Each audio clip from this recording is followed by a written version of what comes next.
What is cracking, everybody? You're back with Mr. Berger. Tonight we're going to be taking a look at this SplashLoon Feeze deck. So it's kind of reminiscent of like a balloon freeze cycle deck, but it's not really a cycle deck. It's more of like a control deck with kind of like a medium average elixir cost. Not too heavy, not too cheap, kind of somewhere right in the middle there. It's a lot of fun to play. I only tried it out for a short while, but I'll probably be giving it a try again in the future. So if you guys have success with this, be sure to let me know. But until then, let's go ahead and start talking about this deck. So this is one that I found online. I think it was like a 12-win in a grand challenge deck or something like that. So let's take a look at it, and the first thing that you notice is that it's got a lot of splash synergy. So you got the tornado, and anytime nowadays that you have the tornado, it's generally some sort of a splash deck, like a splash yard deck, a splash bow deck, something like that. Tornado kind of lost the role of playing that replacement for defensive structures because it got nerfed twice. It used to have like a 3.5 second or 4 second duration. I think it was 3.5, and then it got reduced to like 3 seconds, and then it got reduced again to 2.5. It does the same amount of damage essentially, maybe a minor reduction in damage from what it used to do, but it does it in a faster time, so it doesn't pull units for as long of a time. So it used to be able to pull giants and stuff directly into the king tower with ease, and now I think there's only certain situations where you can pull that off, if at all. Other units it's more difficult to pull it off. It's more difficult now to counter hogs and stuff like that with the tornado. It used to be really easy to just slap it down and the hog does nothing to the tower once you've activated the king tower, but now you have to time it perfectly and place it perfectly for it to completely 100% shut down that hog. So what I'm going at with all of that kind of side tangent there is that seeing the tornado there, we know that this is some sort of a splash deck, and on top of that we have the ice wizard. You get the tornado and the ice wizard together, or the tornado paired with an executioner, and you know right away this is some sort of like a splash synergy deck.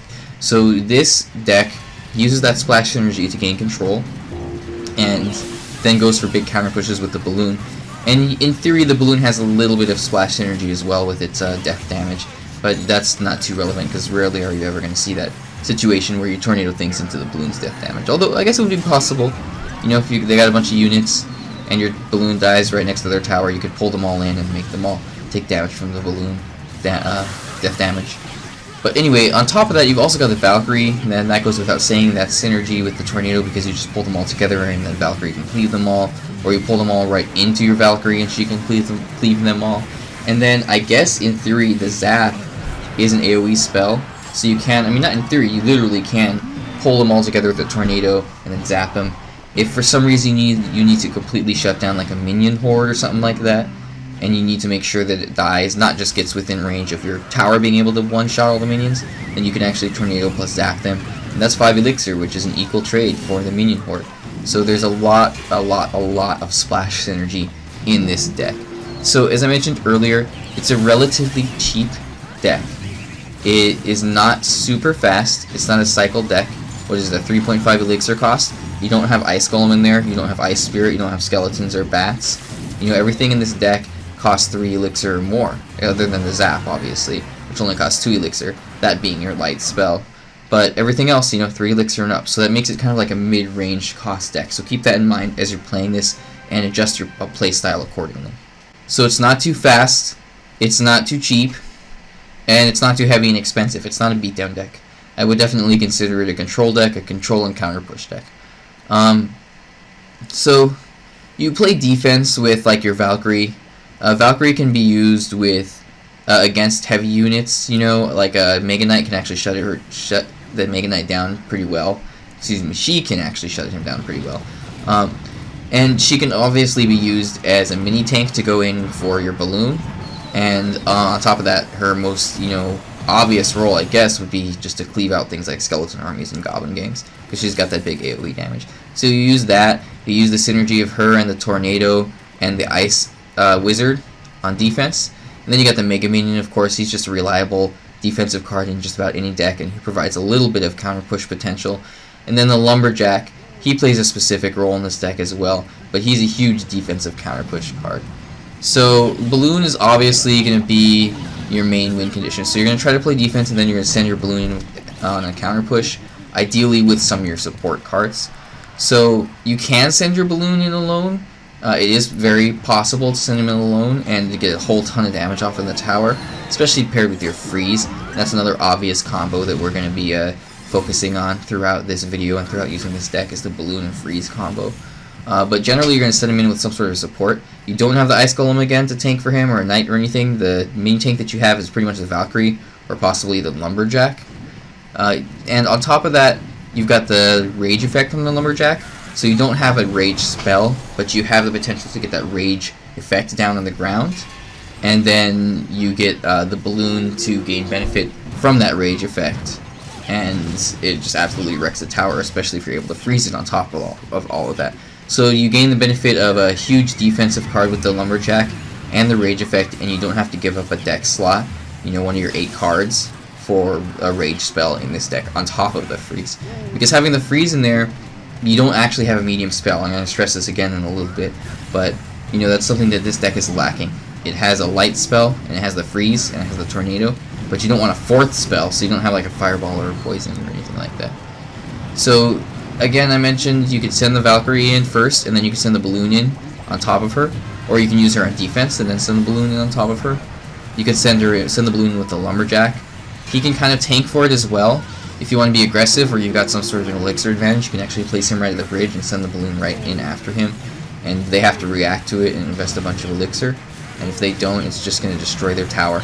And even if they react to the Lumberjack and destroy him, then he'll just die, and you'll get the Rage effect, and your balloon will just blow that tower up. The Mega Minion can be used as kind of like a tank for your balloon, but it's not ideal. He is just an overall great card that you can use in any deck, and he's very much a defensive card.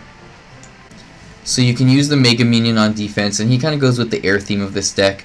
The balloon is the only other air card that you have, but he kind of goes with that, you know, synergizes with having 2 air cards in the deck, because they can, you know, obviously this goes without saying, but they can't be hit by, you know, melee units, other than if you count the Mega Minion as a flying melee unit. I don't know, I guess he has a range, right?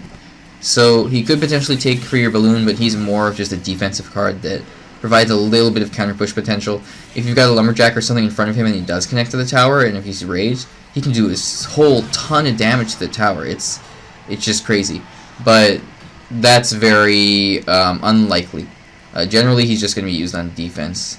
And he can, again, be used to counter push with your balloon, but that's kind of a last resort. You're usually going to be sending the balloon in with the support of like the Lumberjack or the Valkyrie, or maybe even like the Ice Wizard. And what about the freeze? Well, generally you freeze right when the balloon either connects to the tower, or once you see their support cards, is actually what I mean to say.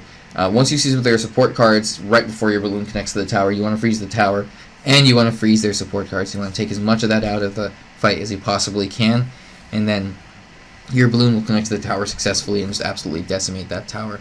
Get rid of it in no time. With the freeze down, if you're able to take out their support cards and freeze them on top of the tower there, your balloon is just going to wreak havoc on them. It's just going to absolutely decimate them. So it should be no problem at all.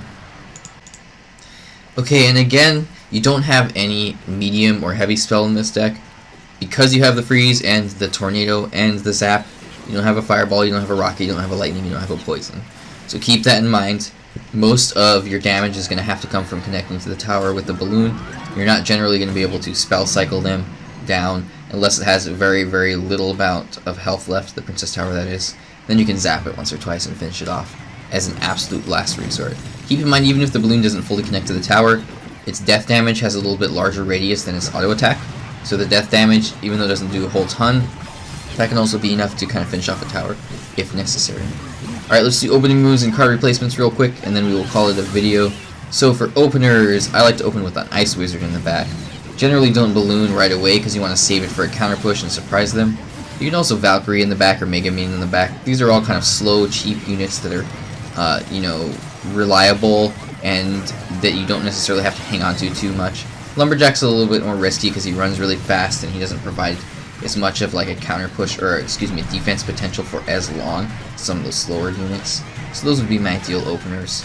For card replacements, I guess you could say, let's see, you could put a Rage in there instead of the Freeze if you wanted. You could always go for like a Log or a Snowball instead of Zap. For Mega Minion, you could go for like minions or maybe a ranged support. Or if you want another ground unit, you could get a mini P.E.K.K.A. For the Valkyrie, you could do like a Dark Prince or a Royal Ghost, maybe even like a Knight or an Ice Golem. Tornado's not really replaceable. Balloon, if you replace that, you'd unfortunately be changing the archetype of the deck, but I would put another win condition in there. Be like a Hog or a Battle Ram or something like that. For the Ice Wizard, you could definitely go for like an Executioner or another Wizard. You know, something that synergizes really well with that Tornado and the Splash theme.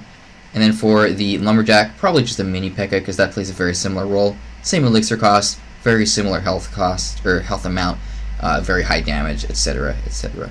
Alright guys, that is it. If you haven't subscribed, make sure to do so if you enjoyed this video. I make sure to put out content, cover decks all the time, few videos a week. Thanks so much for watching, guys, and have a good night.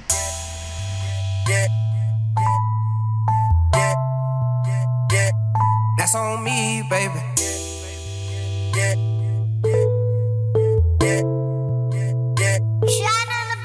Yeah, you can slip if you wanna, but not on me.